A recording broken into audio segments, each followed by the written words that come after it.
Let's talk a little bit about why the media blackout and the silence from Washington on the Seth Rich case should scare the hell out of you. You have a DNC staffer shot dead in the streets of Washington.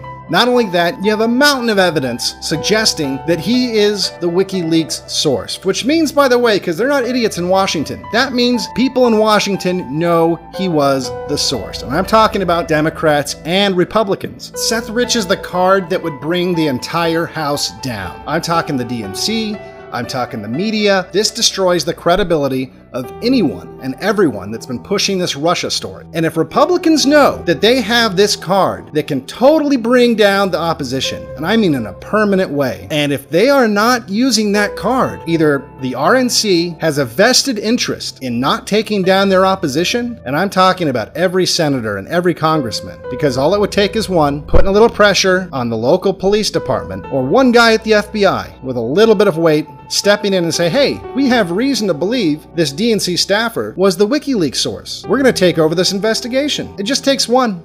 It just takes one. And the fact that not even one person involved in this fiasco has stepped forward and tried to do the right thing should scare the hell out of you. The one person with any kind of platform, Sean Hannity, steps up, decides to start asking the right questions. And what happens? What happens immediately afterwards? They try to crucify him. They are scared. This can't just be swept under the carpet. That's power they don't have anymore. So as terrified as you should be of this situation, I promise you they are more terrified. Seth Rich died trying to do the right thing.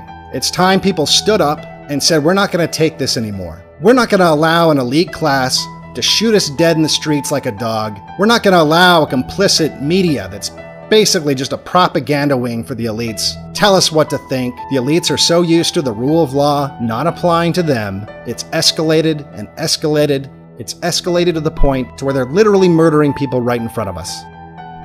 I'm disgusted. And if you let them take down Sean Hannity or anyone else, you are saying it's okay to shoot us dead in the streets. We cannot let this go. We need justice for Seth Rich.